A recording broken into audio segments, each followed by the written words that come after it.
एक तरफ महाकुंभ जारी है और दूसरी तरफ राजिम कुंभ की तैयारी है। और राजिम कुंभ से जुड़ा सबसे बड़ा अपडेट आपको देते हैं। राजिम कुंभ लगने के पहले ही एक विवाद सामने आ रहा है। सड़क पर व्यापारी उतरे हैं। कुंभ में दुकान लगाने की इजाजत नहीं दिए जाने को लेकर सड़क पर उतर गए हैं सैकड़ों व्यापारी। प्रशासन ने दुकान व्यवस्था के तहत लगाने और जो व्यवस्था में नहीं है उन्हें दुकान लगाने से मना कर दिया। और इसी बात पर कई व्यापारी प्रदर्शन करते हुए सड़क पर उतर आए हैं। तो कुंभ से पहले ही विवाद सामने आया। सड़क पर कारोबारी उतरे हैं। कुंभ में दुकान लगाने की इजाजत को लेकर विवाद है। नीरज हमारे सहयोगी हमारे साथ जुड़ गए हैं। नीरज, बताइए, कोई समाधान निकला? क्यों इनकार किया है? कितने व्यापारी हैं? जी देखिए, राजिम कुंभ कल्प मेले को जो है शुरुआत होने में केवल 4 ही दिन शेष बचे हुए हैं और हमें व्यापारी जो है अपने अपने स्थान को जो है सुरक्षित करना चाहते हैं। प्रदेश सहित अन्य प्रदेशों के भी जो व्यापारी हैं वे भी आज यहाँ पर आए हुए थे। लगभग 1000 से भी अधिक की संख्या में व्यापारी आज तहसील कार्यालय राजिम पहुंचे थे और वो जो है अपनी स्थान सुरक्षित करना चाहते थे। उनका यह कहना है कि वे जो है राजीव लोचन मंदिर और कुलेश्वर नाथ मंदिर के बीच जो नदी का भाग है वहां पर विगत 20 वर्षों से दुकान लगाते आ रहे हैं और ऐसे में इस बार प्रशासन जो है नए मेला मैदान में जब मेले का आयोजन कर रही है तो उन्हें वहां जो है दुकान लगाने से मना कर रही है और वहां पर केवल प्रसाद की दुकानें ही लगेंगी, ऐसा उनके द्वारा बताया जा रहा है। किंतु जब प्रशासन से यह भी पूछा जा रहा है कि नए मेले मैदान में कितने व्यापारियों को स्थान दिया जाएगा तो उनके द्वारा केवल 600 व्यापारियों के लिए व्यवस्था की गई है। 600 दुकानें ही बनाई गई है, जबकि लगभग 2000 व्यापारी हैं जिन्हें दुकान यहाँ पर जो है मेले में लगानी है और वे जो है अपनी सामानों की तैयारियां भी कर रहे हैं। लाखों रुपए के सामान की खरीदी भी कर चुके हैं। अब ऐसे में यह बड़ा एक आर्थिक संकट व्यापारियों के ऊपर भी आ रहा है और साथ ही प्रशासन के ऊपर भी यह सवाल उठ रहा है कि जब प्रतिवर्ष होने वाले कुंभ मेले में इतनी संख्या में व्यापारी जो है यहाँ पर दुकान लगाते हैं तो इस प्रकार की व्यवस्था जब प्रशासन द्वारा नहीं की गई है और अब जब ये जो है अपने लिए अलग अलग जगह की मांग कर रहे हैं तो प्रशासन इस पर कोई ठोस जवाब देते हुए दिखाई नहीं दे रहा है, बल्कि उनके द्वारा यह कहा जा रहा है कि अभी अधिकारी जो है चुनाव में व्यस्त हैं और जैसे ही चुनाव खत्म होगा उन्हें जो है उन्हें जगह आवंटित कर दी जाएगी। लेकिन आपको यही बता दूं कि चुनाव जो है नगरीय निकाय के चुनाव 11 फरवरी तक है और 12 फरवरी से कुंभ मेले का आयोजन होना है। ऐसे में व्यापारी अब इस संकट में पड़े हुए हैं कि कब उन्हें जो है जगह आवंटित होगा और वे कब नए मेले मैदान में। तो नीरज, अभी जब ये इतना प्रदर्शन हुआ, सड़क पर व्यापारी बैठ गए हैं, इनकी संख्या कुल मिलाकर कितनी है? ये सब के सब बाहरी राज्यों के हैं या इसमें स्थानीय कारोबारी भी शामिल हैं? कोई प्रशासन ने अब टीम बनाई है कि विरोध पर अब सड़क पर उतर आए? कोई समाधान दिया है इन्हें? जी देखिए, स्थानीय व्यापारियों को के सहित दिल्ली और अन्य राज्यों के व्यापारियों को मिला दे तो लगभग 2000 व्यापारी जो है इनकी संख्या व्यापारियों के द्वारा बताई जा रही है कि 2000 के करीब संख्या में व्यापारी हैं और जो है आज जो यहाँ पर प्रदर्शन करने के लिए तहसील कार्यालय गए हुए थे वे जो है लगभग 1000 की संख्या में जो प्रदर्शन करने के लिए गए हुए थे। उनके बार बार यही कहना है कि प्रशासन के द्वारा जब नए मेला मैदान में व्यवस्था की है तो केवल 600 व्यापारियों के लिए व्यवस्था की गई, 600 स्टॉल ही बनाए गए हैं। चलिए अब देखते हैं कि क्या नीरज इसका कोई समाधान मिलता है या फिर वाकई चुनाव में अंतिम दिन तक ये विवाद चलेगा और कारोबारी क्या तब तक ठहरेंगे, रुकेंगे? ये एक बड़ी बात है। नजर रखिएगा, अपडेट वापस आपसे लेंगे।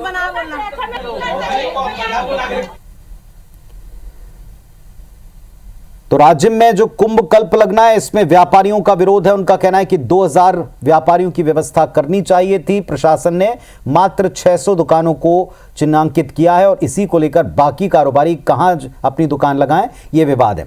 रायपुर से एक बड़ा अपडेट आपको दे रहे हैं। विधानसभा अध्यक्ष डॉक्टर रमन सिंह का अब विधायकों को एक पत्र सामने आया। कुंभ स्नान के लिए जो महाकुंभ जारी है उसमें स्नान के लिए विधानसभा अध्यक्ष डॉक्टर रमन सिंह ने पत्र लिखा है और डॉक्टर रमन सिंह के इसी पत्र पर विधायक सुनील सोनी ने रायपुर दक्षिण से जो नवनिर्वाचित हैं उनका एक बयान सामने आया। कहा है कि छत्तीसगढ़ की खुशहाली के लिए कुंभ स्नान करें। छत्तीसगढ़ कांग्रेस के नेताओं को भी कुंभ जरूर जाना चाहिए। कांग्रेसी हाथ में गंगा जल लेकर कसम खाए थे जो पूरी नहीं हो पाई, ये पाप हुआ है और इस पाप को धोने के लिए गंगा में डुबकी लगाएं। कांग्रेसी डुबकी लगाएंगे, कुछ पाप कम होंगे, ये कहकर कटाक्ष किया है सुनील सोनी ने। कांग्रेस को तय करना है कि वो सनातन के साथ हैं या नहीं है। कांग्रेसी तय करेंगे कि कितने पाप किए हैं और कितनी डुबकी लगाकर वे दूर हो पाएंगे।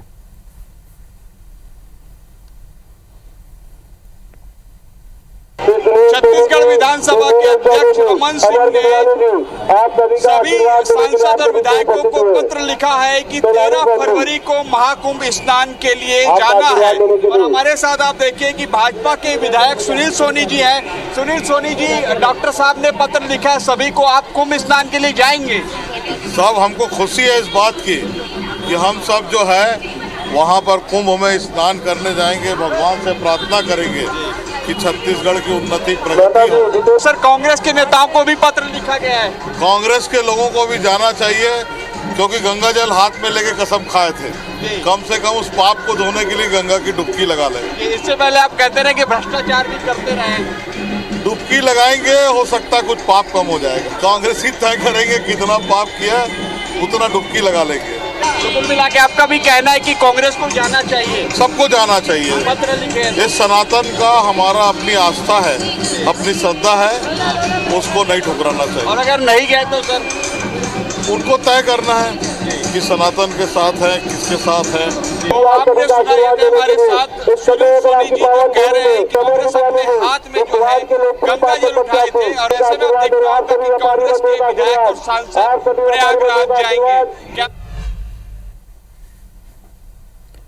तो कुल मिलाकर के अब इस पत्र पर, इस आमंत्रण पर कि आप चलिए और चल के महाकुंभ में एक साथ स्नान कीजिए, क्योंकि पूरी विधानसभा के सभी सदस्यों को ये पत्र लिखे गए हैं जिसमें कांग्रेस के भी साथी हैं, तो क्या वे कुंभ स्नान में जाएंगे नहीं जाएंगे, इस सवाल पर ये रिएक्शन आपने सुना रायपुर दक्षिण से विधायक सुनील सोनी का।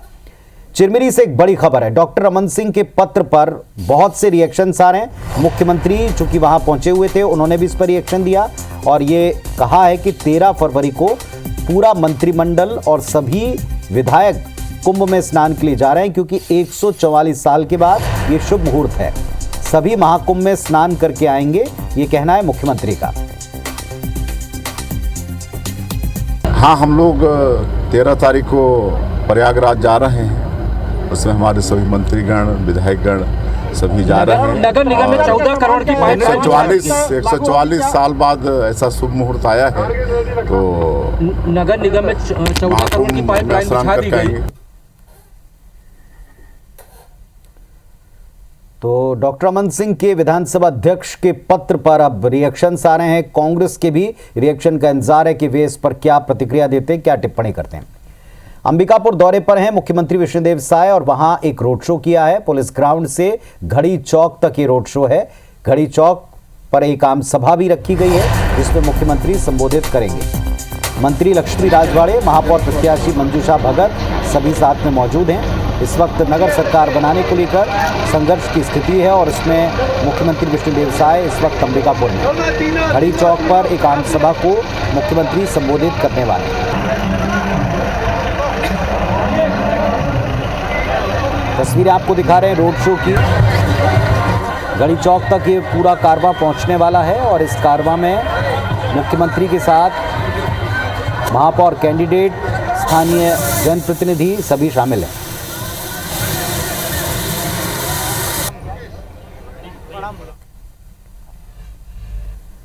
और अंबिकापुर से ही आपको एक और बड़ा अपडेट भी दे दें। पूर्व डिप्टी सीएम टीएस सिंहदेव का आरोप है शासन के दबाव में निर्वाचन आयोग काम कर रहा है। बीजेपी कार्यकर्ता खुलेआम आचार संहिता का उल्लंघन कर रहे हैं, धज्जियां उड़ा रहे हैं। हर मोहल्ले में विवादित पैम्पलेट बांटे गए, ये आरोप है टीएस सिंहदेव का। दबाव में निर्वाचन आयोग उस पर कोई एक्शन नहीं ले रहा। वे पैम्पलेट दिखाते हुए इस पर अपनी बात भी कह रहे हैं। तो पूर्व डिप्टी सीएम टीएस सिंहदेव का अंबिकापुर में आरोप है, हर गली मोहल्ले में विवादित पैम्पलेट बांटे जा रहे हैं बीजेपी के द्वारा और निर्वाचन आयोग इस पर कोई संज्ञान नहीं ले रहा, कोई ध्यान नहीं दे रहा।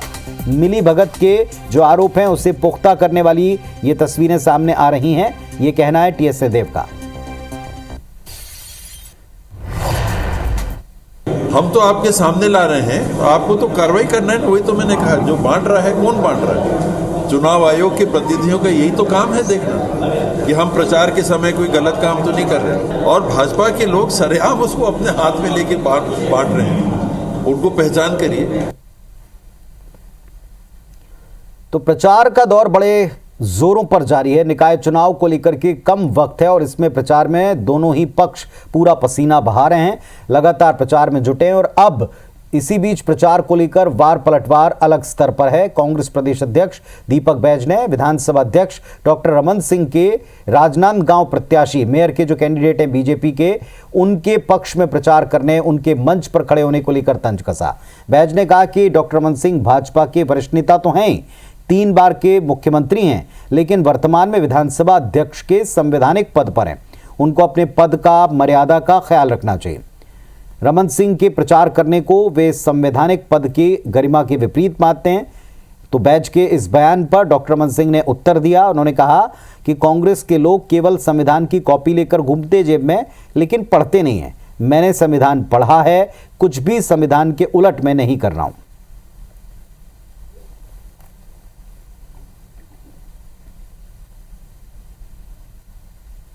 संवैधानिक पद में आज उनको अपनी पद का, मर्यादा का ख्याल रखना चाहिए। इस तरह से खुलेआम पार्टी का प्रचार करना सीधा सीधा है, संवैधानिक पद का और उल्लंघन है। मैं समझता हूं कि ये बिल्कुल भी उचित नहीं है कि खुलेआम पार्टी का प्रचार करे, क्योंकि वो एक संवैधानिक पद में बैठे हुए हैं। संविधान में क्या लिखा है उसको मैं अच्छे से पढ़ा हूँ, और वो लोग संविधान को सिर्फ जेब में रखते हैं। हम संविधान को पढ़ते भी हैं उनकी एक एक धाराओं पे, तो वो उस बात की चिंता उनको नहीं करनी चाहिए। तो एक के बाद एक कई तरह के आरोप भी चल पड़े हैं और विधानसभा अध्यक्ष के ऊपर अनुचित व्यवहार के आरोप लगाए, इसकी शिकायत आयोग तक से कर दी गई है। अब आते हैं एक और बड़े अहम मुद्दे पर, वो है धान। बिना धान की सियासत के छत्तीसगढ़ का सियासी गलियारे में कोई सियासी पर्व पूरा नहीं हो पाता है। छत्तीसगढ़ में भी ऐसे ही हो रहा है। एक बार फिर चुनाव के बीच धान का जिक्र छिड़ गया है। निकाय चुनाव और त्रिस्तरीय पंचायत चुनाव से पहले धान को लेकर घमासान है। किसानों को धान की एकमुश्त राशि देने का वायदा बीजेपी ने किया था, इसे लेकर कांग्रेस उसे घेर रही है। श्रेय की सियासत भी शुरू हो गई है। पूर्व सीएम भूपेश बघेल कहते हैं कि किसानों को धान का कांग्रेस पार्टी की सरकार ने 2850 रुपए देना शुरू किया और इसीलिए बीजेपी उससे आगे बढ़कर अब 3100 रुपए देने का वायदा कर रही है। हम समर्थन मूल्य बढ़ने पर दाम बढ़ाए थे, हमारी सरकार रहती तो किसानों को 3217 रुपए मिलता, ये याद दिला रहे हैं पूर्व सीएम भूपेश बघेल। वहीं पीसीसी चीफ दीपक बैज का आरोप है कि 3100 रुपए में खरीदी का वायदा करके अभी किसानों के हाथ में केवल 2300 रुपए आया है। धान का उठाव वक्त पर हो नहीं रहा और इससे किसानों को इंतजार करना पड़ रहा है। सरकार की तरफ से भी इसमें पलटवार किया गया। मुख्यमंत्री ने याद दिलाया है, ये वायदा किया है, दोहराया है कि धान में जो भी 3100 रुपए के हिसाब से अंतर की राशि बनती है वो एक मुश्त दी जाएगी। 12,000 करोड़ रुपए की राशि का भुगतान किसानों को होना है। पूर्व सीएम भूपेश बघेल के बयान पर डिप्टी सीएम अरुण साव ने भी पलटवार करते हुए कहा कि भूपेश बघेल 2003 के समय को याद करें, जब किसानों के धान को रिजेक्ट करने तरह तरह की तकनीकें अपनाई जाती थी। आज यदि 3100 रुपये मिला थे तो भूपेश बघेल कांग्रेस सरकार मोदी करेंगे, लेकिन मिला भी है काबर मिला था, काबर तुम्हारा 2850 और ये सब जैसे जैसे समर्थन मूल्य बढ़ जाता है तो हम पैसा बढ़ा 3100 में खरीदने वाले 2300 में खरीदे। क्या यही व्यवस्था है कि इनकी? धान उठाओ समय पे हो नहीं पाया और अभी भी धान उठाओ हो नहीं रहा है। किसानों के खातों में अभी तक पैसा तक नहीं गया। अगर इसको अच्छी व्यवस्था अगर अरुण साहू जी बताते हैं तो मुझे लगता है इससे बड़ा दुर्भाग्य क्या हो सकता। प्रिय मित्रों, जैसे कि हमने घोषणा की थी, धान खरीदी के आंकड़े आते ही आप सभी अन्नदाताओं को धान की अंतर की राशि का भी एक मुफ्त भुगतान कर दिया जाएगा। मुझे बताते हुए बहुत खुशी हो रही है कि मोदी गारंटी को फिर से पूरा करते हुए आप सभी के खातों में एक मुश्त लगभग 12,000 करोड़ की राशि का भुगतान हो जाएगा। क्यों भूपेश बघेल जी को याद नहीं है 2003 से पहले का समय? किसानों की दुर्दशा कर रखी थी कांग्रेस की सरकार ने। किसानों के धान को रगड़ रगड़ कर रिजेक्ट किया गया। पानी में धान खरीदी की सुव्यवस्थित व्यवस्था भारतीय जनता पार्टी की 2003 में सरकार बनने के बाद छत्तीसगढ़ में आएगी। और इधर बिलासपुर से बीजेपी की मेयर कैंडिडेट पूजा विधानी के खिलाफ संशोधित याचिका अब मंजूर हो गई है, यानी उनकी दिक्कतें बढ़ सकती हैं। पूजा विधानी के ओबीसी प्रमाण पत्र को लेकर आपत्ति की गई। बसपा कैंडिडेट आकाश मौर्य ने कोर्ट में अब एक संशोधित याचिका दायर कर आपत्ति जाहिर की है। बीच में सही तरीके से याचिका नहीं आने को लेकर इसे लौटाया था। लिप की त्रुटि के कारण याचिकाकर्ता को पहले याचिका वापस लेनी पड़ी थी। कोर्ट ने पिछली सुनवाई में याचिकाकर्ता को दोबारा से याचिका दाखिल करने के लिए एक छूट दी थी। रिटर्निंग ऑफिसर को पक्षकार बनाया है इसमें और दोबारा याचिका लगा दी गई है। 10 फरवरी को कोर्ट में सुनवाई तय की गई है। 11 फरवरी को मेयर चुनाव के लिए मतदान होना है और उसके पहले ये तिथि है, यानी तब तक सस्पेंस बना रहेगा कि आगे इस प्रकरण में कोर्ट क्या निर्देश देते हैं।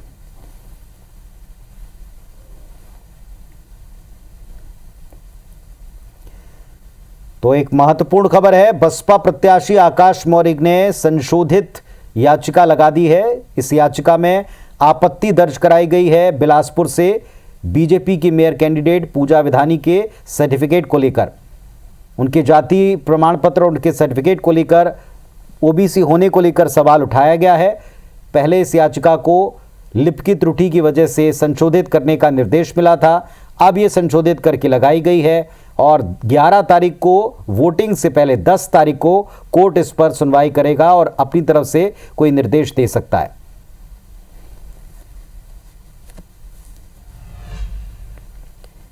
छत्तीसगढ़ में नगरीय निकाय चुनाव अब बिल्कुल करीब आते जा रहे हैं। वोटिंग के ठीक पहले एक और घटना सामने आई। चुनावी सफलता पाने के लिए क्या तंत्र मंत्र भी एक जरिया हो सकता है, ये आरोप लगने लगा। इस खुलासे के बाद हड़कंप भी मचा। रायपुर के वार्ड क्रमांक 50 की तस्वीरें आपके सामने हैं। गुरुवार देर रात को शमशान घाट पर 2 लोग काले वस्त्र पहनकर पूजा पाठ करते दिखे। स्थानीय लोगों को जब इसका पता चला तो हंगामा शुरू हो गया। भाजपा कार्यकर्ता और स्थानीय निवासियों ने फौरन मौके पर पहुंचकर दोनों व्यक्तियों को पकड़ा। ये लोग वार्ड चुनाव को प्रभावित करने के लिए तंत्र मंत्र कर रहे हैं, इस तरह के आरोप लगे। इस घटना के बाद पूरे इलाके में चर्चा तेज है, राजनीति गर्मा गई। दोनों युवकों को शमशान के अंदर सबसे पहले देखने वाले निर्दलीय प्रत्याशी जितेंद्र जीतू बारले राष्ट्रीय पार्टी के प्रत्याशियों पर गंभीर आरोप लगा रहे हैं। मेरे को ईमानदारी से बताओ भैया, किसने भेजा है, मेरे को ईमानदारी से बताओ। तो गंभीर आरोप लगाए जा रहे हैं कि तंत्र मंत्र का सहारा लेकर राष्ट्रीय दल अपने कैंडिडेट्स को जिताना चाहते हैं। वार्ड में पार्षदों के चुनाव हो रहे हैं और पार्षद का चुनाव जीतने के लिए शमशान घाट पर क्या कोई तंत्र मंत्र हो रहा था आधी रात के बाद, यह आरोप लगा है। वार्ड क्रमांक 50 का ये मामला है। नहीं पास क्यों करूंगा मैं। 11 तारीख को वार्ड पार्षदों का चुनाव होना है और गुरुवार की देर रात आधी रात के बाद वहां क्या हो रहा था, क्या तंत्र मंत्र था, इसे लेकर आरोप। चेहरा दिखाइए। नहीं वो क्यों नहीं दिखा रहा है, रात को कोई पूजा करने आता है। और इसी बीच एक अपडेट आपको दे दें। रायपुर से अपडेट ये कि शमशान पर पूजा करने वाला युवक सामने आ गया है। बीती रात को शमशान में क्या हुआ युवक खुद बता रहे हैं और स्पष्टीकरण में कह रहे हैं कि गुप्त नवरात्रि चल रही है और गुप्त नवरात्रि में मां काली की उपासना वो करता रहा है, इसीलिए वो अपनी पूजन को करने ही आए थे। शमशान के मंदिर में उपासना करने का जो क्रम रहा है उसी को फॉलो किया है। मां काली की पूजन के लिए ही वो वहां पहुंचे थे, लेकिन राजनीतिकरण इस पूरे मसले का कर दिया गया। गुप्त नवरात्रि में मां काली के पूजन का विधान है, ये सनातन का विधान है, ये कोई तंत्र मंत्र की साधना नहीं थी। भाजपा कांग्रेस दोनों का समर्थक नहीं हूं, ये इस युवक का स्पष्टीकरण में कहना है। रायपुर नगर निगम चुनाव के बीच गुरुवार की रात को वार्ड नंबर 50 पंडित विजय चंद्र शुक्ल के एक शमशान घाट में बड़ा हंगामा हुआ। भाजपा और निर्दलीय कार्यकर्ताओं ने कुछ लोगों को शमशान घाट में पूजा करते हुए देखा और ये आरोप लगाया कि कांग्रेस के लिए वो तंत्र मंत्र क्रिया कर रहे थे, जिन्हें तांत्रिक बताया जा रहा था। हरीश शादीजा हमारे साथ हैं। काले कपड़े में जो वीडियो में आपने देखा होगा युवक वही हैं। शादीजा जी, आप कल वहाँ गए थे, क्या कारण था, अगर बताने लायक हो तो बताएं आप, और क्या हुआ था घटनाक्रम ये? हम घुसे ही थे, 2 अगरबत्ती जलाई ही रही होंगी। कुछ 2-3 स्थानीय लोगों ने आकर इसका विरोध किया। हमने उनसे क्षमा मांगी। हमने कहा ठीक है हम चले जाते हैं। तो उन्होंने कहा नहीं, आप कैसे जाने कैसे देंगे हम। सनातन बहुत बड़ा एक वृहद सब्जेक्ट है, तो सनातन में ये बिल्कुल स्वीकार्य है। शायद जिन्होंने विरोध किया वो इस पूरे छोटी सी पूजा पाठ को एक राजनीतिकरण देना चाहते थे, अपनी रोटियां सेकना चाहते थे, क्योंकि हर जो निर्दलीय था वो दोनों पार्टियों को आरोप लगा रहा था उन पर, और जो भाजपा के जो प्रत्याशी आए थे जो पूरे मॉब को लेकर, वो कांग्रेस वालों के विरोध में बात कर रहे थे। तो वो आपकी फोटो कांग्रेसी नेताओं के साथ देखकर ही आरोप लगा रहे हैं? जी नहीं, मैं एक्चुअल जब शुरू में 3-4 लोग आए और मैं थोड़ा पैनिक हो गया, तो मैंने अपनी सहायता के लिए, जिनको मैं लोकल जानता हूँ, 1-2 लोग साहू परिवार को, मैंने उनको तीरथ साहू जी को फ़ोन लगाया। शायद वो आ गए तो मैं बच गया, नहीं तो वो तो मुझे मारी डालते। पूजा का राजनीतिकरण, क्योंकि वो उस कांग्रेस पार्टी से बिलोंग करते हैं, इसलिए उनको शायद लगा कि ये पूरा जो मामला है ये कांग्रेस वालों ने जानबूझ के किया है, जबकि मेरा ना कांग्रेस से, ना बीजेपी से, ना किसी अन्य दल से किसी तरह का राजनीतिक संबंध नहीं है। हरीश हमारे साथ हैं, बता रहे हैं कि उनकी जो एक सामान्य से गुप्त नवरात्रि की पूजा थी उसका राजनीतिकरण किया जा रहा है, और ये बात भी पक्की है। देखिए, कुछ भी हुआ हो गुरुवार रात को, एक बात तो पक्की है, चुनाव वही जीतेगा जिसे जनता का जनाधार मिलेगा, और जनता का जनाधार सिर्फ भरोसा, काम और विकास कार्यों के दम पर ही मिलेगा। तो ऐसी घटनाएं जो होती हैं उसे राजनीतिकरण उसका ना किया जाए। मॉब लिंचिंग जैसी स्थिति हो गई थी, हम बार बार आप दर्शकों से यही अपील करेंगे कि ऐसी चीज़ों से बचे। कोई भी चीज़ होती है तो जांच करें, पुष्टि करें, सवाल जवाब करें, लेकिन विवाद की स्थिति पैदा ना हो, ये पूरा प्रयास करें। कैमरामैन संजीव सिन्हा के साथ संदीप शुक्ला, IBC 24 रायपुर से।